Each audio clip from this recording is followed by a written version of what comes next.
भागलपुर के काजवाली चक में हुए बम धमाके मामले में रिमांड पर लिए गए आज़ाद ने व पुलिस अभिरक्षा में इलाज करा रहे नवीन मंडल ने कई अहम राज खोले हैं।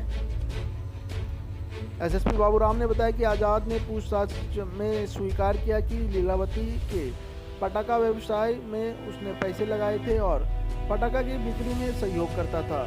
शुरू में उसने इस बात से साफ इनकार कर दिया कि उसे लीलावती द्वारा पटाखा निर्माण की जानकारी थी, लेकिन काफ़ी पूछताछ के बाद लीलावती के व्यवसाय में वित्तीय रूप से सहयोग करने तथा पटाखा की बिक्री में सहयोग करने की बात स्वीकारी। नवीन मंडल ने भी अपनी स्वीकार किए गए बयान में आज़ाद द्वारा पटाखा व्यवसाय में संलग्न होने की पुष्टि की है। नवीन मंडल ने ही आशीष के द्वारा बारूद सप्लाई की जानकारी दी थी। आशीष से पूछताछ के बाद पटाखा निर्माण में उपयुक्त होने वाला पदार्थ का एक बोरा ट्रांसपोर्ट से बरामद हुआ है, जिसकी डिलीवरी आशीष नहीं ले सका था। विस्फोट जैसे पदार्थ का एक अन्य कंटेनर आशीष के घर में बने तहखाने से बरामद हुआ है। आशीष काफ़ी समय से कोलकाता से विस्फोटक पदार्थ लाकर लीलावती, महेंद्र मंडल, नवीन मंडल, गुड्डू उर्फ अशोक मंडल आदि को सप्लाई कर रहा था। पहले यह काम उसका पिता रामकुमार करता था। वह इस मामले में एक बार जेल भी जा चुका है। पिछले कुछ समय में बारूद सप्लाई का यह काम आशीष ने संभाल लिया था। कलकत्ता की जिस दुकान से यह सामग्री लाई जाती थी, एसआईटी की टीम ने वहां जाकर संबंधित दुकानदार से भी पूछताछ की है। वहीं लाइसेंसी दुकानदार है, उसने आशीष द्वारा खरीदारी के बिल भी दिखाए। नवीन मंडल ने यह भी बताया कि घटना के दिन उसके द्वारा 40 पेटी लहसुनिया पटाखे तैयार करके रखे गए थे। इसके अलावा पटाखा निर्माण हेतु काफ़ी मात्रा में बारूद भी मौजूद था। इसके अतिरिक्त होली और शब बरात के ऑर्डर के कारण लीलावती के घर में भी भारी मात्रा में निर्मित पटाखे और बारूद मौजूद थे। लीलावती के घर में किसी दुर्घटना के कारण पटाखों में विस्फोट हुआ, जिसके कारण घर में रखे पटाखों में भी विस्फोट हो गया। बारूद की मात्रा काफ़ी अधिक होने के कारण विस्फोट काफ़ी शक्तिशाली था। घटनास्थल के पास मिले सीसीटीवी फुटेज से 2 ब्लास्ट होना स्पष्ट हुआ है। दोनों के बीच आधा सेकेंड से भी कम समय का अंतराल प्रतीत हो रहा है।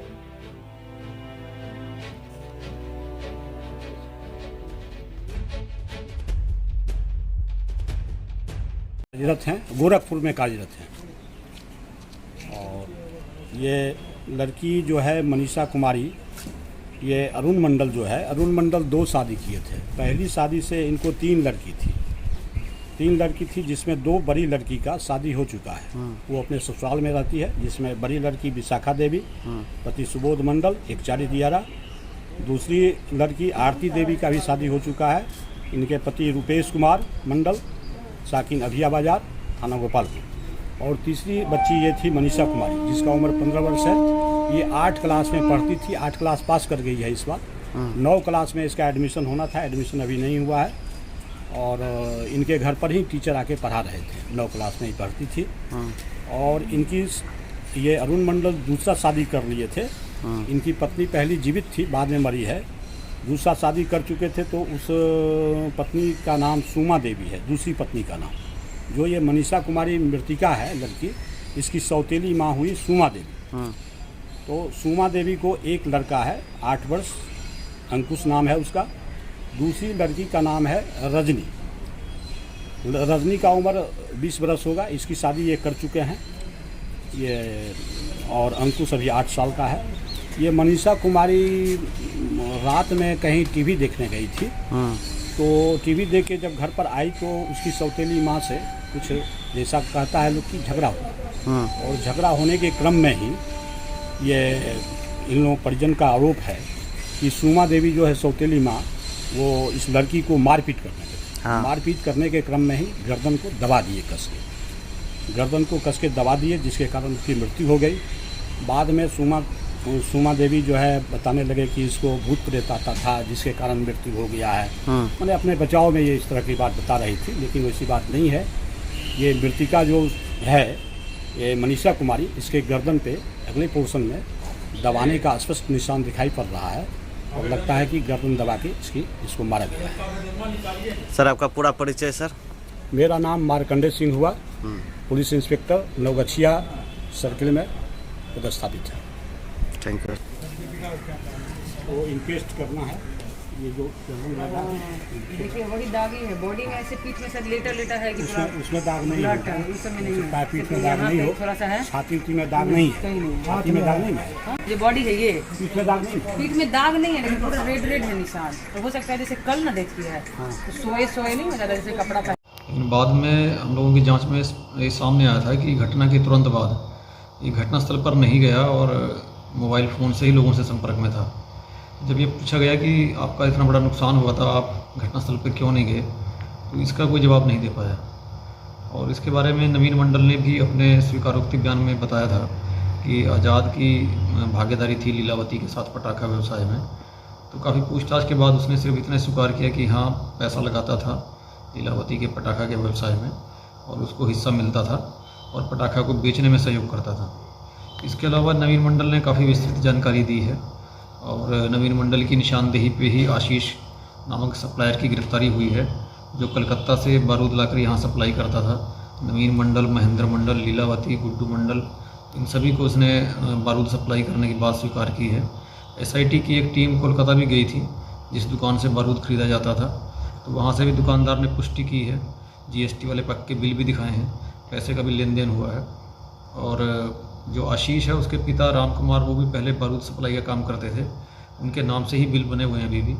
और उनके पिता ने भी बताया है कि ये पहले जेल जा चुके हैं, पहले भी एक ऐसी घटना हुई थी विस्फोट की, उसके बाद से इन्होंने काम करना बंद कर दिया था और आगे से आशीष इस काम को देख रहा था। इसके अलावा नवीन मंडल ने ये भी बताया है कि घटना के टाइम पर नवीन मंडल के अपने घर में 40 पेटी लहसुनिया बम रूपी जो पटाखा होता है उसका तैयार करके रखा गया था। इसके अलावा काफ़ी बारूद पटाखा बनाने के लिए रखा हुआ था, जो होली और शब बारात को देख के ज़्यादा ऑर्डर होने के कारण ऐसा था।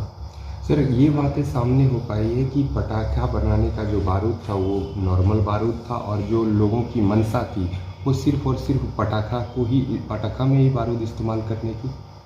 अभी तक जो बात सामने आई है, मोहल्ले के जितने भी लोगों ने बताया है, FSL, BDS, ATS, दूसरी टीमें जो जांच में यहाँ आई हैं और जो लोग गिरफ्तार हुए हैं उन्होंने जो बयान दिए हैं, अभी तक की सारी जांच से यही लगता है कि यहाँ भारी मात्रा में पटाखे बनाने का काम हो रहा था और पटाखे और बारूद स्टोर था, जिसमें किसी कारणवश एक घर में पटाखे में विस्फोट हुआ और क्योंकि दूसरे जो पड़ोसी महेंद्र मंडल का घर था वो भी एकदम सटे हुए था, तो उसमें भी भारी मात्रा में पटाखे और बारूद था और वहाँ पे भी तुरंत ही विस्फोट हुआ, जिसमें दोनों विस्फोट में CCTV का फुटेज हमने देखा है तो 1 सेकंड से कम का अंतराल है।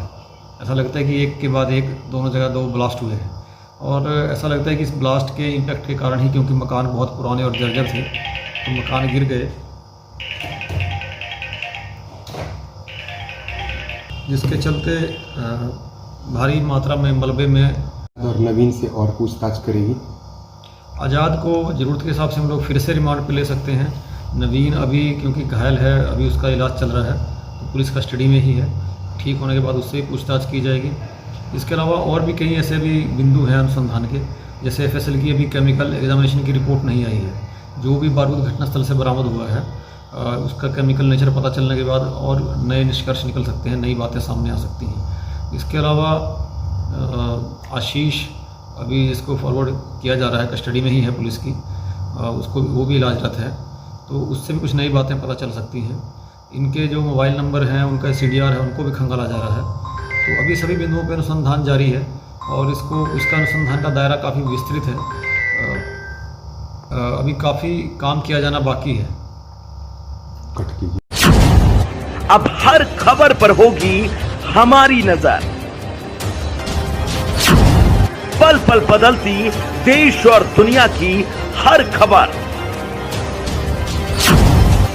पाइए सीधा अपने मोबाइल पर। ऐसी ही खबरों के लिए करें से 24 लाइव को सब्सक्राइब, साथ ही साथ दिए गए बेल आइकन को भी दबाएं